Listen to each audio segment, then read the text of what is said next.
ప్రియమైన సహోదరి సహోదరులారా, మీకు శుభవార్త. 2025వ సంవత్సరంలో మొత్తం 365 అంశాలను మీతో పంచుకోబోతున్నాము. జనవరి 1వ తేదీ నుండి ప్రతిరోజు ఒక అంశము మరియు దానికి సంబంధించిన వాక్యమును పంచుకుంటాము. దయచేసి ఆ వాక్యములను వినండి, ధ్యానించండి మరియు ఆశీర్వదించబడండి. దయచేసి సబ్స్క్రైబ్ చేయండి మరియు మీ స్నేహితులతో పంచుకోండి. ధన్యవాదాలు.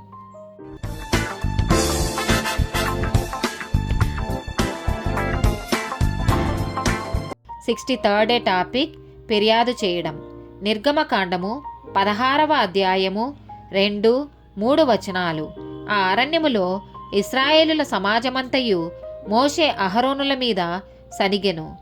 ఇశ్రాయేలీలు, మేము మాంసం వండుకొను కుండల యొద్ద కూర్చుండి తృప్తిగా ఆహారం తినునప్పుడు యెహోవా చేతి వలన ఎలా చావకపోతిమి?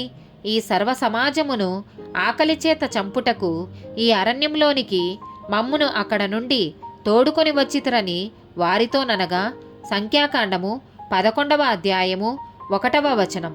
జనులు ఆయాసమును గూర్చి సనుగుచుండగా అది యెహోవాకు వినబడెను. యెహోవా దాని వినినప్పుడు ఆయన కోపం రగులుకొనెను. యెహోవా అగ్ని వారిలో రగులుకొని ఆ పాలెములో నొక కొనను దహింపసాగెను. సంఖ్యాకాండము 14వ అధ్యాయము 4, 10-12, 20-24 వచనాలు.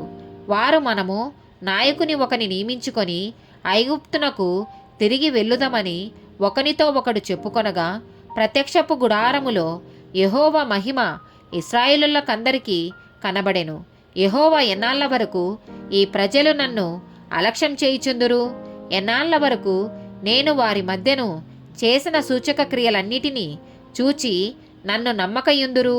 నేను వారికి స్వాస్థ్యమీయక తెగులు చేత వారిని హతము చేసి ఈ జనము కంటే మహాబలము గల గొప్ప జనమును నీ వలన పుట్టించెదనని మోషేతో చెప్పగా, యెహోవా, నీ మాట చొప్పున నేను క్షమించుచున్నాను.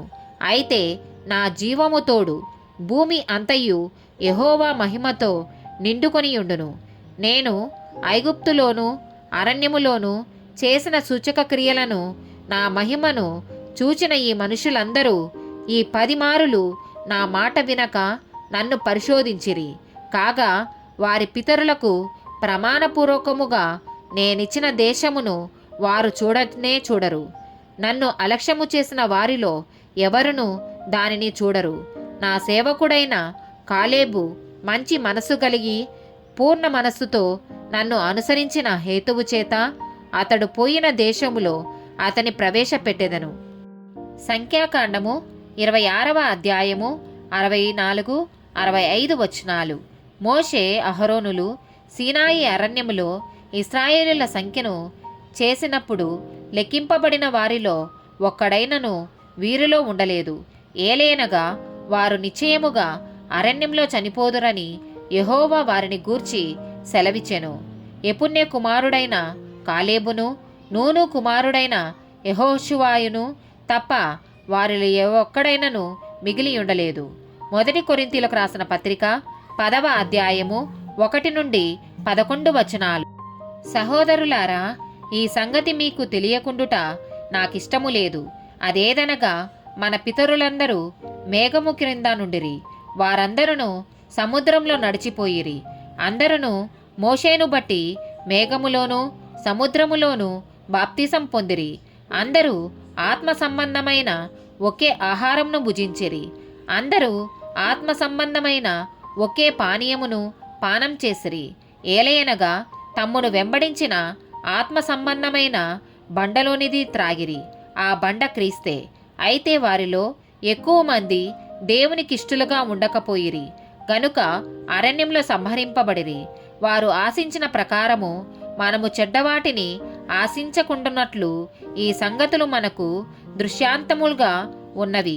జనులు తినుటకును త్రాగుటకును కూర్చుండి ఆడుటకు లేచిరి అని వ్రాయబడినట్లు వారిలో కొందరి వలె మీరు విగ్రహారాధికులై యుండకుడి.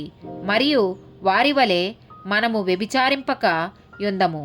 వారిలో కొందరు వ్యభిచరించినందున ఒక దినముననే 23,000 మంది కూలిరి. మనము ప్రభువును శోధింపకయుందుము. వారిలో కొందరు శోధించి సర్పముల వలన నశించిరి. మీరు సనగకుడి. వారిలో కొందరు సనిగి సంహారకుని చేత నశించిదిరి. ఈ సంగతులు దృశ్యాంతములుగా వారికి సంభవించి యుగాంతమందున్న మనకు బుద్ధి కలుగుటకై వ్రాయబడెను. ఆమేన్.